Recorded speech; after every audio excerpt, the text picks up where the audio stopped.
Semanggi. Oke, kembali lagi di YouTube Semanggi University. Nah, kali ini kita akan bedah buku dari tim MKO. Saya Vira dari tim HRGA dengan rekan saya. Saya Eka dari tim marketing. Saya Bayu dari DC. Oke, di kesempatan hari ini di channel Semanggi University kita akan membahas lanjutan ya dari buku Life Success Triangle dari Eloy. Nah, di buku ini banyak banget sebenarnya bab-bab cara life suksesnya, tapi kita akan bahas satu poin mengenai berhenti menunda. Nah, berhenti menunda ini Mas, kalau dulu saya belajar gitu ya di sekolah psikologi itu ada namanya kita prokrastinasi, di mana kebiasaan kita untuk menunda-menunda pekerjaan. Nah, dalam buku ini juga gitu ya, jadi diberitahukan bahwa menunda jauh lebih kejam dan jauh lebih berbahaya daripada sekelompok mafia. Para mafia mencuri uang dan harta benda lainnya, tetapi lebih dari itu penundaan mencuri kekayaan terbesar Anda, yaitu waktu yang dimiliki. Jadi di buku ini disebutkan bahwa berhenti menunda gitu ya, karena menunda itu sebenarnya jauh lebih kejam dari mencuri. Bukan berarti jauh lebih baik ya, tapi lebih kejam dari diri sendiri. Jadi karena kita menunda itu dapat menghilangkan waktu yang kita miliki.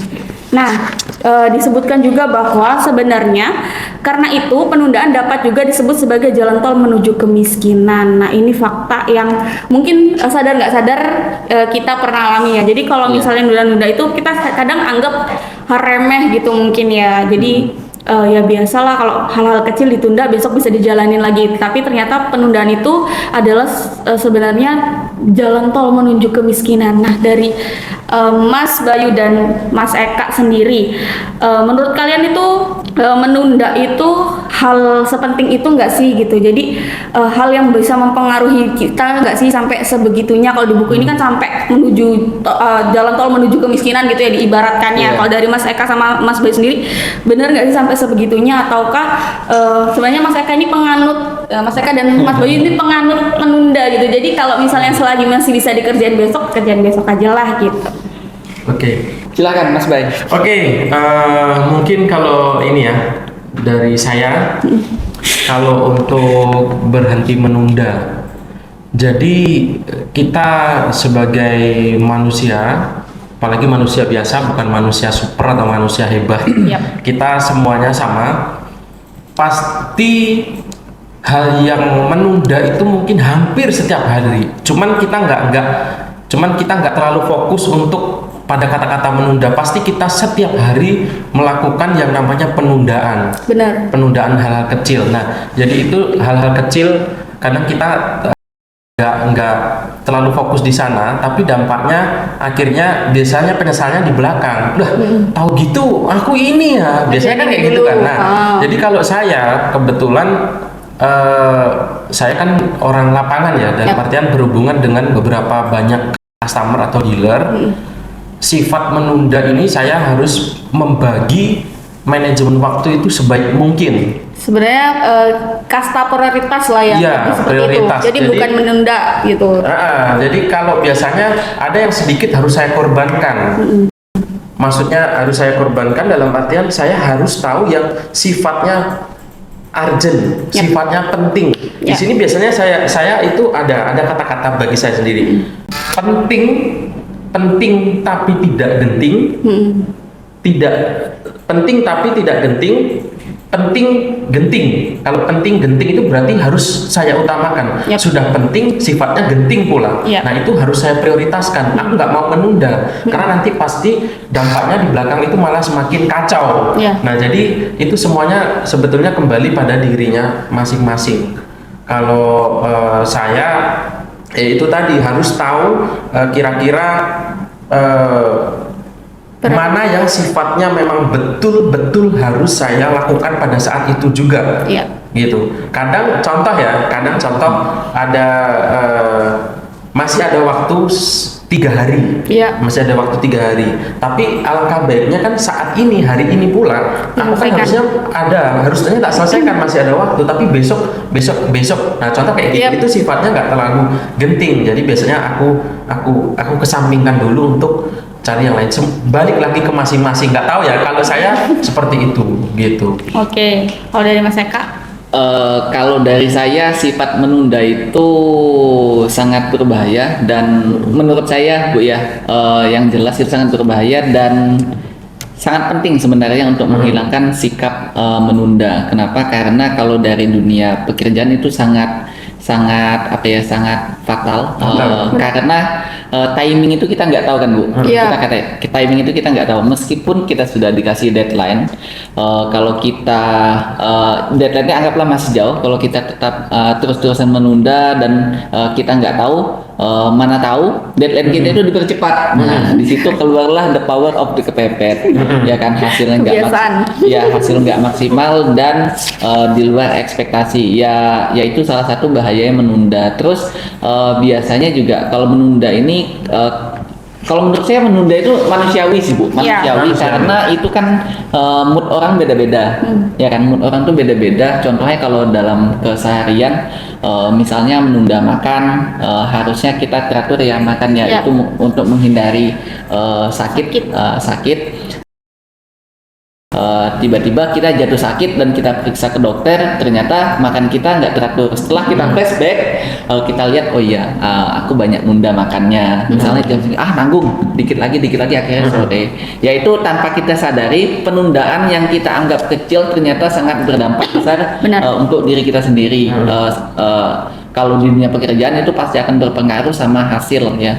Ya, saya kira itu sangat penting sih kalau sikap menunda itu untuk dihilangkan. Iya, benar banget, karena sebenarnya menunda itu adalah kebiasaan buruk ya. Jadi kebiasaan buruk banyak orang, nggak mungkin semua orang nggak pernah nunda-nunda hal. Dari sekedar hal kecil aja, misalnya oh ya udah deh makannya nanti aja, atau mungkin mandinya jadi satu kali aja dan sebagainya, yang hal-hal kecil ini. Karena kita juga punya prioritas tadi dari Mas Bayu, kita punya prioritas yang akhirnya mau saya dulukan yang mana dulu nih, dengan target-target yang lainnya. Boleh kita punya prioritas asal kita punya target, kayak Mas Eka tadi udah punya target yang harus ditentukan, yang harus segera dijalankan. Kalau misalnya takutnya tiba-tiba targetnya itu dimajukan atau mungkin ditambahkan pekerjaan yang lain yang jadinya kita tidak bisa handle, itu kan juga jadinya ke kitanya itu adalah rugi ya, rugi dari waktu yang tadi terbuang itu buat apa gitu.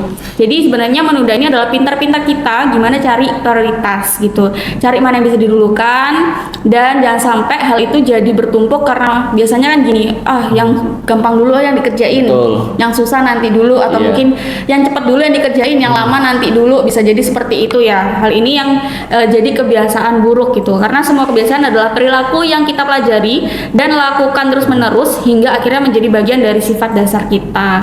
Nah, ini juga harus kita hindari, jangan sampai hal-hal ini jadi alasan kita atau mungkin jadi dasar kita untuk terus menunda hal-hal yang penting gitu. Kita harus pintar-pintar membagi waktu, mana yang prioritas, mana yang urgent tadi kata Mas Bayu yang harus didulukan. Nah, kemudian menurut John Dryden, jadi pertama kita membentuk kebiasaan, kemudian kebiasaan tersebut membentuk kita. Jadi kalau misalnya kebiasaan ini adalah kebiasaan yang positif, yang baik, pasti jadi membentuk kita menjadi orang yang baik dan positif juga. Nah, itu kita harus bisa mulai sekarang mensortir mana yang jadi prioritas, mana jadi kebiasaan kita gitu.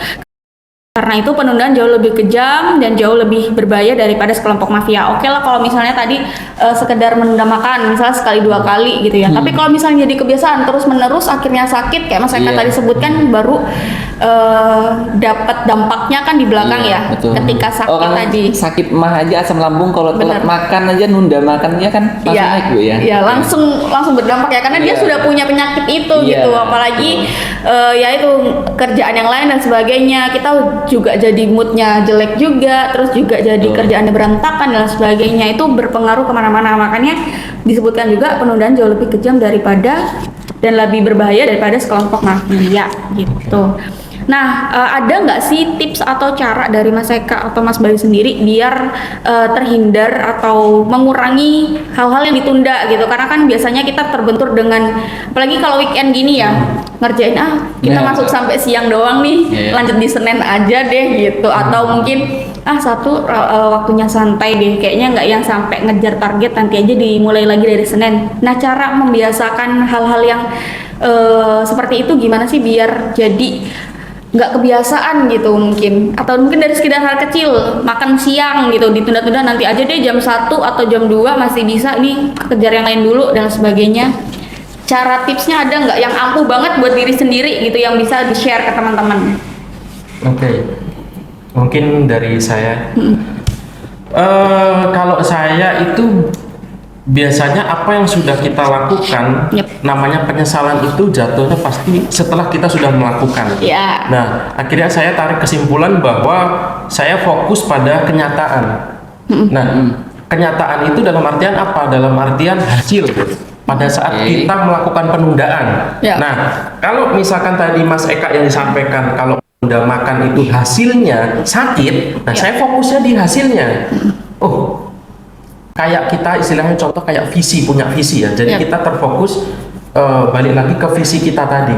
Kalau misalkan kita menunda sesuatu pekerjaan atau aktivitas, kita kadang lupa adanya visi tadi di atas. Nah, akhirnya kayak balik lagi ke fokus pada kenyataan, fokus pada kenyataan yang sudah terjadi kemarin. Aku gimana caranya tidak melakukan hal yang sama? Karena gini, sebetulnya kita melakukan penundaan itu bisa jadi kebiasaan. Ya. Pasti kebiasaan. Kalau kita melakukan penundaan hal kecil, biasanya besoknya seperti itu. Itu saya sering.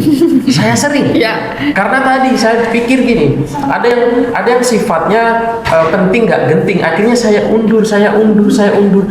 Begitu waktu pengunduran itu, kalau saya sadar melakukan tanggung jawabnya tak kerjakan. Nah, kalau biasanya sudah berada di zona nyaman, mikir ini nggak terlalu penting, tak hiraukan, dampaknya di belakang. Jadi fokus pada kenyataan. Kenyataan itu dalam artian apa? Tidak mau mengulangi dimasuk di lubang yang sama. Visioner lah ya. Visioner. Jadi kayak berpaku komitmen, dengan- punya Oke. komitmen gitu.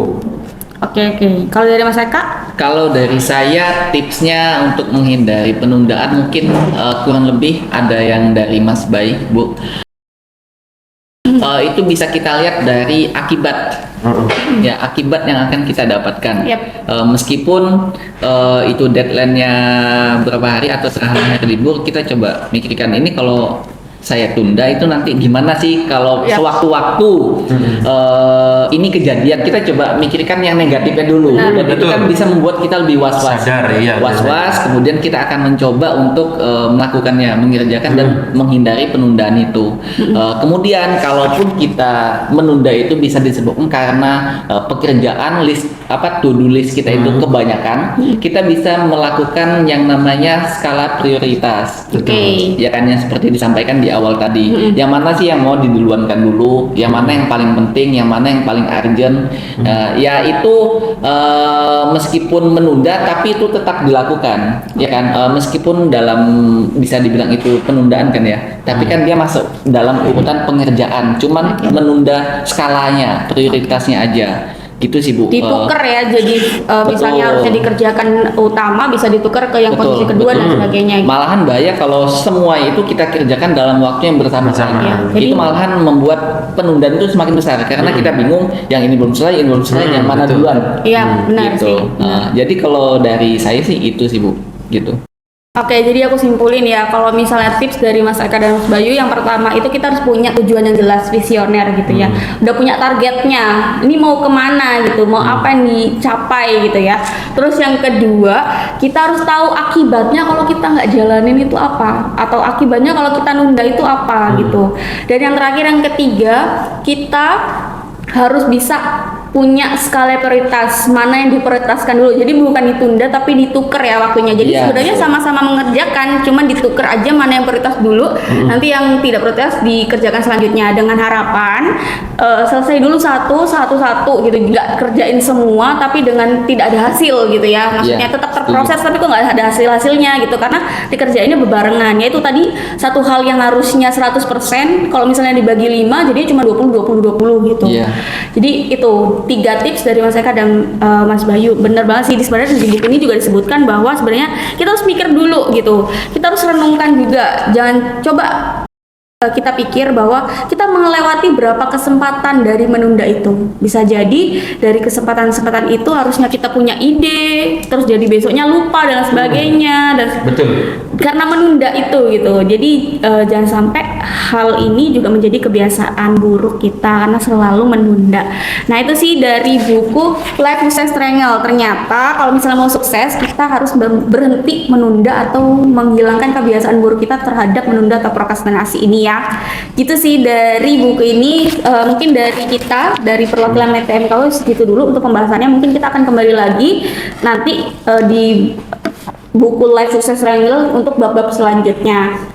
Nah, buat teman-teman atau rekan-rekan dari Semangga University yang lihat tayangan ini dan mau punya wawasan yang bisa di-sharing atau mungkin kita bisa saling-saling sharing tips, mungkin masing-masing pribadi beda-beda tipsnya, bisa langsung komen aja. Jangan lupa juga share-share ke temennya dan bantu like untuk video ini. Udah segitu aja sih dari kita ya. Iya, Terima kasih.